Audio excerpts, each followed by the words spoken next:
Alhamdulillahi Rabbil Alamin, wal aqibatu lil muttaqin, Sayyidina wa maulana Muhammadin wa ala alihi wa ashabihi ajma'in, amma ba'd.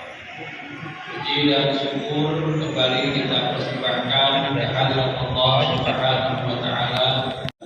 Salawat dan salam kita persembahkan pula kepada baginda Rasulullah sallallahu alaihi wasallam. Allahumma shalli ala sayyidina Muhammad wa ala ali sayyidina Muhammad. Ibu bapak hadirin rahimakumullah, pertemuan ini kita akan membahas surah Al-Fatihah ayat 28 sampai ayat 29.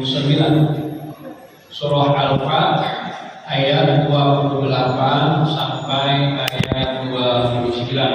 Dan kajian kita adalah tafsir Al-Quran tematik sesuai dengan situasi dan kondisi yang kita hadapi pada saat ini. Dan kebetulan hari ini kita masih dalam suasana Maulid Rasulullah sallallahu alaihi wasallam. Pada ayat yang ke-28 Allah Subhanahu wa Ta'ala berfirman, A'udzu billahi minasyaitonir rajim.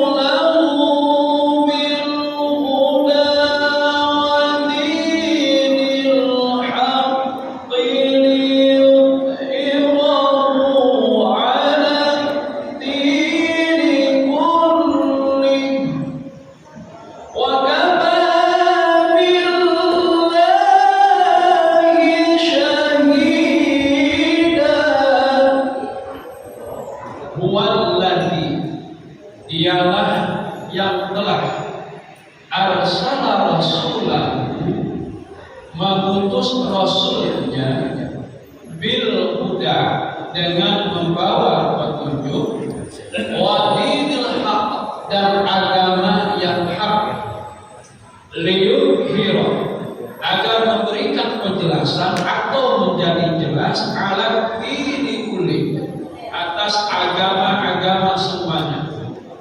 Wa kafa billahi syahida, dan cukuplah Allah yang menjadi saksi. Ibu bapak hadirin rahimahullah, kalimat huwallazi, dialah yang telah, arsala, mengutus. Kalimat ini adalah bentuk penegasan bahwa di antara hamba-hamba Allah dari golongan manusia telah diutus utusannya untuk memberikan petunjuk, bil huda. Utusan Allah yang memberikan petunjuk inilah yang kita kenal dengan sebutan Rasul. Ada dua jenis utusan Allah. Pertama Nabi, yang kedua Rasul. Nabi manusia pilihan Allah yang menerima wahyu dari Allah, tapi tidak wajib disampaikan kepada umatnya tentang isi wahyu itu. Sementara Rasul manusia pilihan Allah yang menerima wahyu dari Allah, dan dia wajib menyampaikan isi wahyu tersebut kepada umatnya. Maka Nabi belum tentu Rasul, sedangkan Rasul sudah pasti dia seorang Nabi. Sudah, maka dia telah menerima hidayah. Hidayah adalah jalan Allah yang lurus. Maka karena jalan Allah yang lurus inilah iblis mencoba membelokkan kita dari jalan itu. Upaya untuk mempertahankan jalan yang lurus wajib kita lakukan dengan cara memohon. Memohonnya adalah dengan membaca surat Al-Fatihah. Dan itulah kenapa surat Al-Fatihah menjadi rukun sholat qauli. Sholat yang berupa bacaan itu satu-satunya adalah membaca Al-Fatihah. Kalau yang lain kan rukun sholatnya fi'liyah, gerakan-gerakan dan perbuatan-perbuatan. Tapi kalau qauli Al-Fatihah, maka tidak sah orang yang sholat apabila dia tidak membaca Al-Fatihah. Coba kita perhatikan kalimatnya. Bismillah itu ayat pertama. Alhamdulillah ayat yang kedua.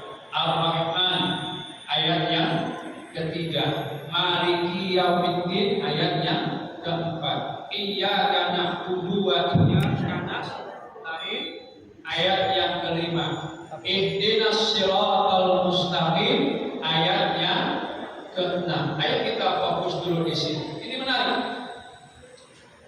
Kenapa para ulama jumhur meletakkan bismillah pada ayat pertama? Ada dua versi. Al-Quran surat Al-Fatihah memang tetap 7 ayat, tapi terjadi perbedaan pendapat di kalangan ulama. Apakah bismillah itu bagian dari Al-Fatihah atau tidak? Kita yang bermazhab Syafi'i dengan Rasul Usmani sepakat bahwa bismillah adalah bagian dari Al-Fatihah.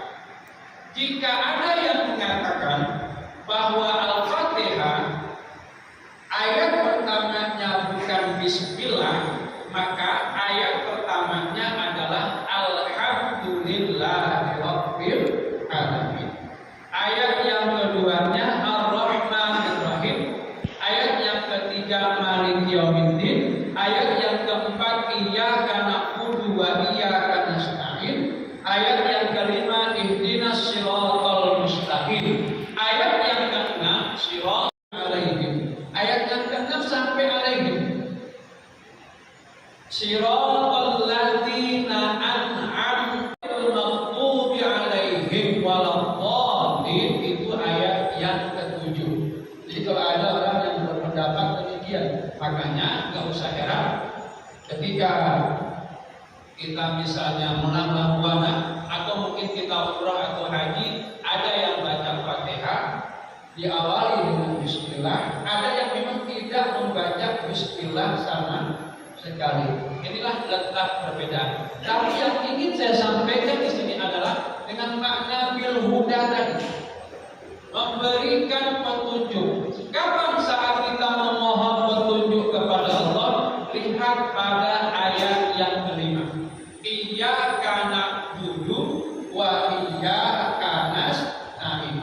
Coba Bapak Ibu perhatikan kalimatnya. Iyyaka, huruf K berbaris fathah, kaf berbaris fathah, itu dhamirnya menggantinya langsung kepada Allah. Maka saat membaca iya itu harus panjang, jangan pendek, jangan iyyaka na'budu, tapi iyyaka na'budu. Na'budunya itu dipisah dengan kana. Ini banyak di antara kita yang belajar tasawuf mencoba untuk memilahnya. Mohon maaf bagi orang tua kita yang aktif di kegiatan tarekat. Kami juga aktif di tarekat Ba'alawi. Setiap Sabtu malam Minggu di Pondok Pesantren Darul Tauhid Al-Maktub, kami selalu baca Ratibul Hadat. Jadi saat membaca Al-Fatihah pada kalimat iyyaka na'budu wa iyyaka nasta'in, jadi pisahkan dia. Kenapa? Karena kali itu langsung kepada Allah. Jadi cara bacanya iyyaka na'budu, bukan iyyaka na'budu. Jadi disambung. Ini dalam kajian tasawuf.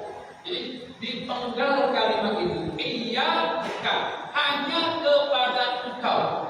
Na'budu, kami beribadah. Tapi kalau bacanya iyyaka na'budu, hanya Engkau dan kami beribadah.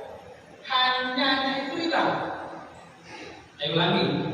Kalau baca di dalam tasawuf, bukan di dalam ahli qiraat. Kalau di dalam ahli qiraat musafah nggak berpengaruh. Ini sakit hati-hatinya. Sakit hati-hatinya.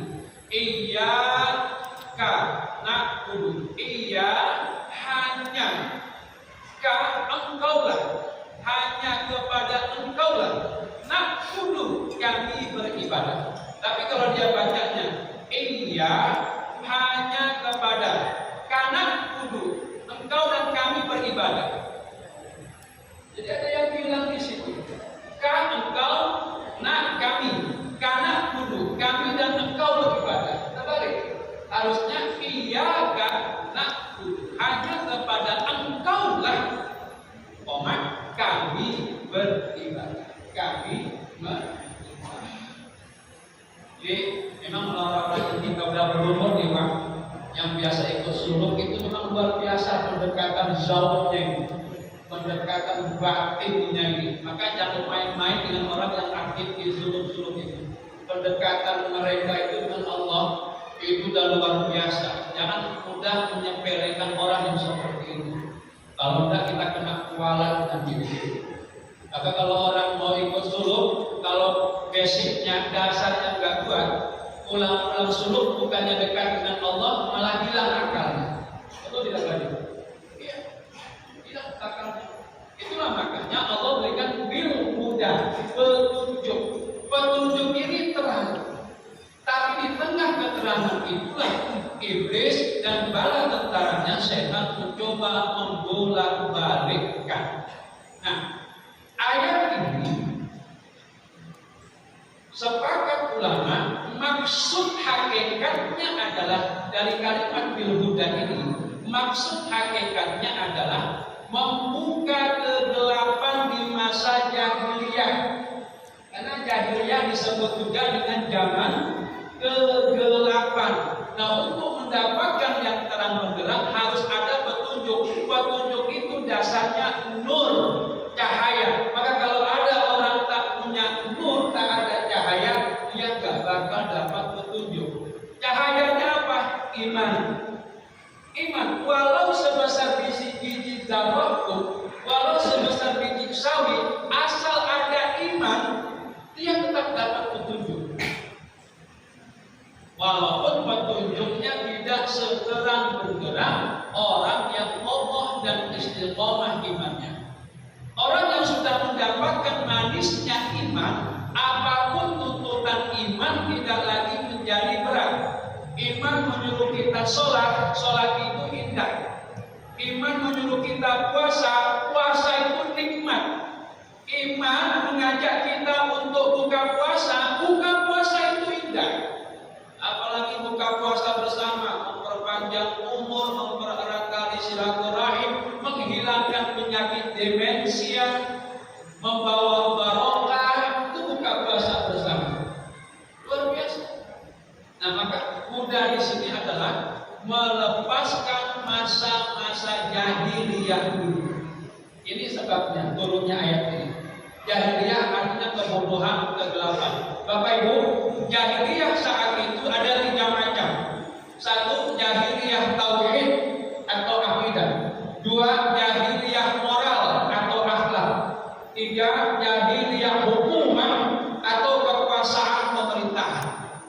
Jahiliyah tauhid banyak penyelewengan dalam hal peribadatan dan penyembahan kepada Rob, kepada Tuhan. Animisme, percaya dengan adanya roh-roh yang menguasai. Dinamisme, percaya bahwa benda-benda itu memiliki kekuatan gaib. Dulu kan kita pernah hidup pada zaman batu banyak. Tahu zaman batu? Sungai Dare, Kecubung, kan begitu. Ini ada isinya nih Bang. Saya Bang sejak pakai batu cincin ini Bang, jangankan gadis-gadis, nenek-nenek pingsan tidak saya Bang. Cincin. Ini dulu begitu. Ini namanya disebut dengan dinamisme. Menyekutukan Allah, perbuatan syirik merajalela. Menyembah patung hal yang biasa. Patungnya ini menarik. Ada yang dibuat dari batu, ada yang dibuat dari kayu, ada yang dibuat dari tanah liat. Bahkan ada yang dibuat dari adonan untuk membuat roti gandum. Jadi saat mereka mau menyembah Tuhan, mereka bikin dulu roti dalam bentuk patung.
menjelaskan itu. Yang ketiga, jahiliyah hukumah atau kekuasaan pemerintahan.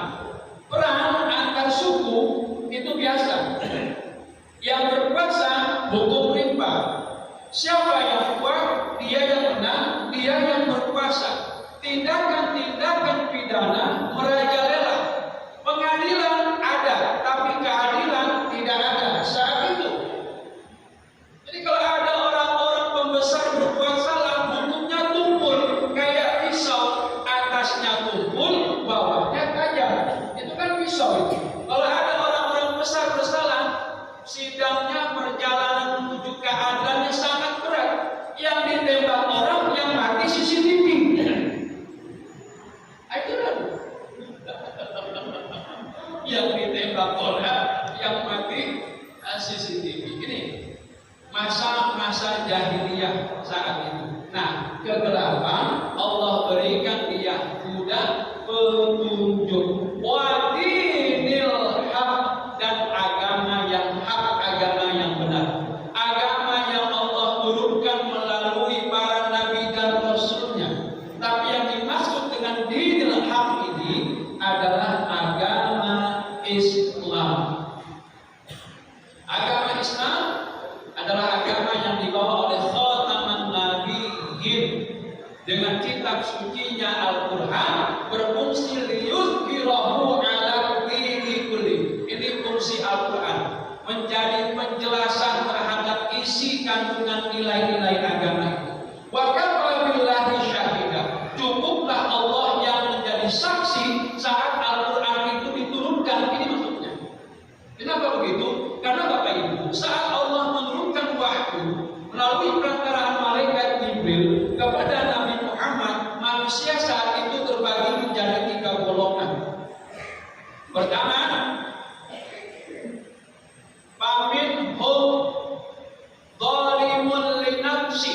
Di antara mereka ada yang zalim terhadap dirinya sendiri.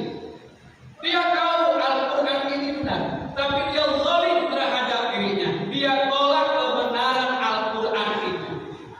Inilah kelompoknya Abu Lahab, Abu Jahal.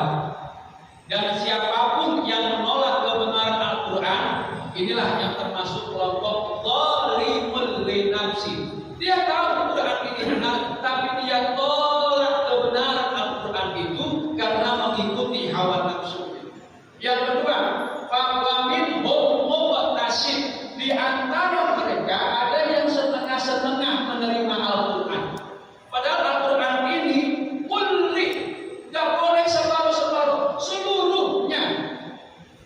Tapi ada di antara kita yang menerima ajaran Al-Quran, ajaran Islam setengah-setengah. Kalau perintahnya nggak enak, dia tolak. Kalau perintahnya enak, dia ambil. Disuruh sholat, dia nggak mau. Tapi ketika dia meninggal, minta disolatin. Disuruh ke masjid, dia nggak mau. Ketika meninggal, minta disolatin di masjid. Di depan imam pula lagi, digotong pula lagi. Coba, luar biasa nih. Disuruh dia puasa, dia nggak mau. Tapi pas ada acara buka puasa bersama,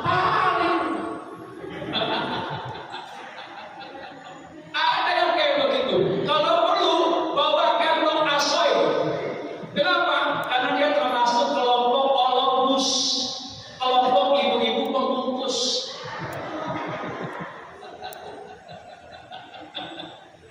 Sayang Pak Ustaz nggak habis gitu. Ya nggak apa-apa, sedekah, barokah. Ini barokah memang harus habis, bawa pulang. Jadi Pak Ketua, kalau yang menitinya ada yang bungkus, ikhlaskan saja ya Bu ya. Barokah itu kata. Amin ya Rabbal alamin. Barokah.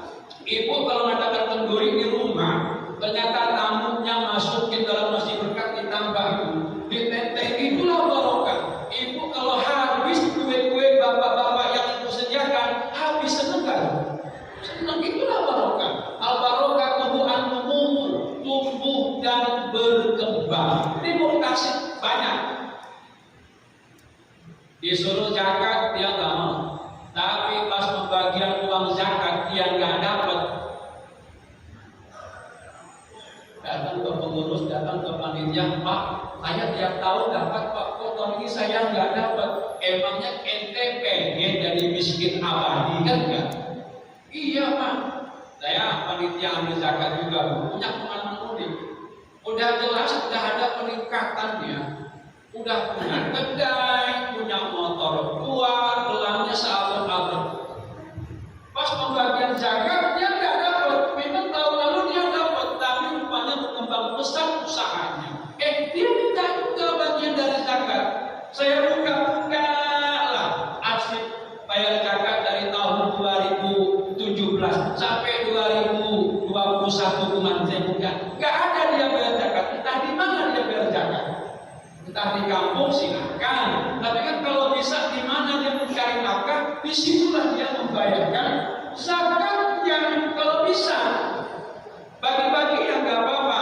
Nggak apa-apa. Tahun ini saya di kampung Pak Ustadz, tahun depan di sini silakan. Nggak ada nama orang itu bayar zakat. Ini disebut dengan muqtasid. Orang muqtasid ini orang munafik. Mudah-mudahan kita terhindar dari penyakit munafik ini. Amin. Ya Rabbal Alamin. Kemudian yang ketiga, sabiqun bil khairati biiznillah. Di antara mereka ada yang menerima ajaran Al-Quran, ajaran Islam ini dengan berlomba-lomba berbuat kebaikan. Tadi saya sedang ngobrol-ngobrol dengan pengurus. Ini kita mau mengadakan acara buka puasa bersama untuk menyemarakkan kegiatan imarah masjid kita, memancing kita.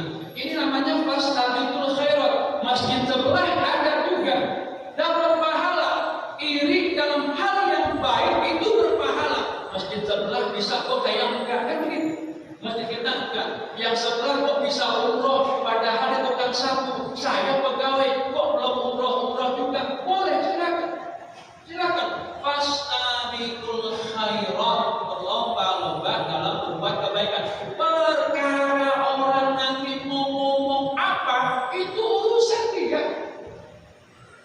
So much to go on. Nah, itu bahasa Jawanya begitulah. Pertunjukan tetap berjalan. Tetap yang namanya berbuat baik pasti akan ada riak-riak di dalam. Itu biasa. Nah, wa kafa billahi syahida. Cukuplah Allah yang menjadi saksi. Apa maksudnya? Jangan pernah takut. Apapun yang Allah berikan kepada kita itu demi kebaikan kita. Di mata kita mungkin tak bagus, tapi di mata Allah inilah yang terbaik untuk kita. Jadi inilah ayat 28 surah Al-Fatih. Nah, di ayat yang ke-29, ayat 29 Allah jelaskan siapa yang menurunkan ajaran Islam ini, siapa yang menyebarkan Al-Quran ini. Muhammadur Rasulullah. Muhammad ialah utusan Allah. Jadi yang bawa ini adalah Muhammad. Muhammad itu siapa? Putra Abdullah.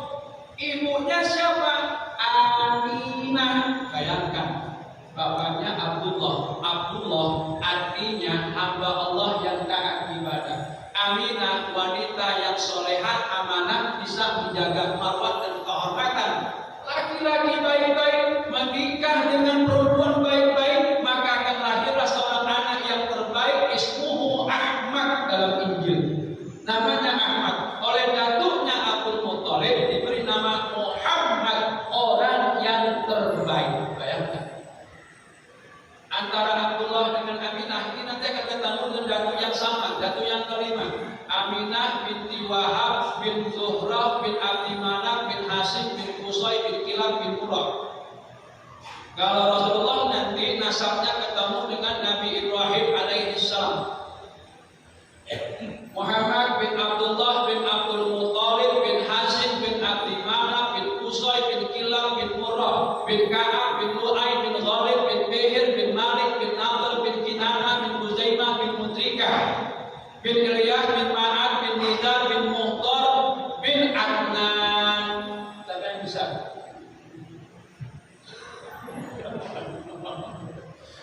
Jadi kalau bisa saya kasih hadiah. Bin Adnan hingga nanti ketemu dengan bin Ismail alaihi salam, bin Ibrahim alaihi salam. Ya. Tapi Pak Ustadz katanya kalau mamanya baik, anaknya istrinya baik, mamanya baik, suaminya baik, anaknya baik. Tapi ada Pak Ustadz dalam kehidupan bapaknya baik, ibunya baik, tapi kok anaknya naudzubillahi min dzalik Pak Ustadz. Hei, itulah ujian dari Allah. Kalau ada seorang ibu baik, bapaknya baik, anaknya enggak baik, itulah ujian dari Allah. Lihat Nabi Adam, orang soleh. Lihat Nabi Adam dengan Siti Hawa, soleh. Nah, coba tengok anaknya. Abil dan Qabil. Apakah lantas jatuh nilai kenabian Rasulullah Adam ini? Enggak, tetap naik. Lihat lagi Nabi Nuh alaihi salam.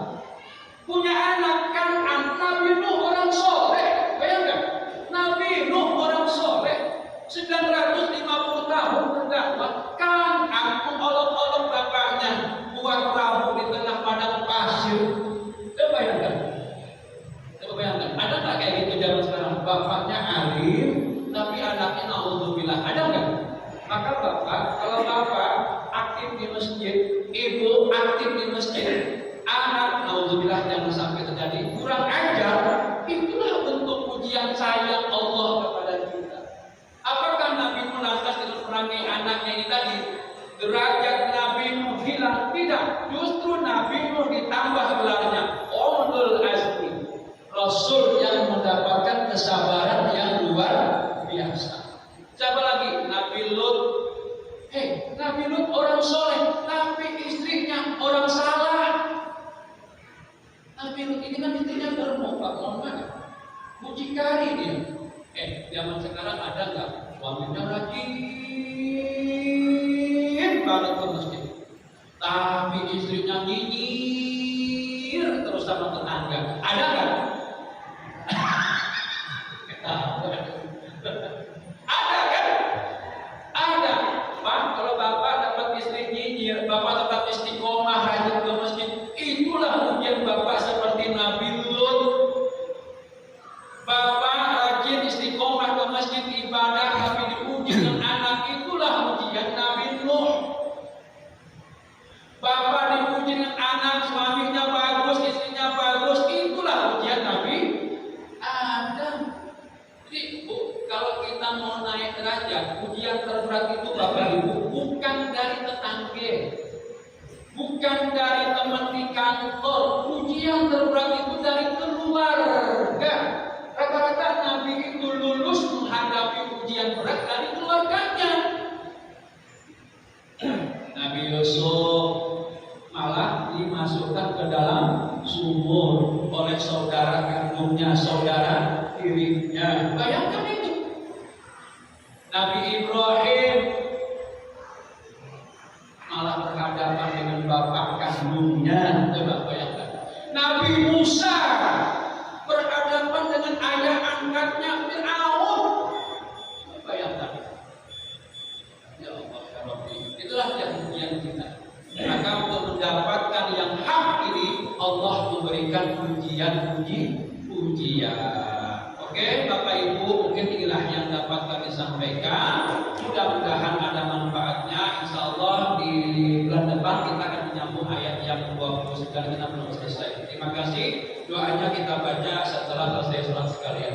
Wabillahi taufiq wal hidayah. Wassalamualaikum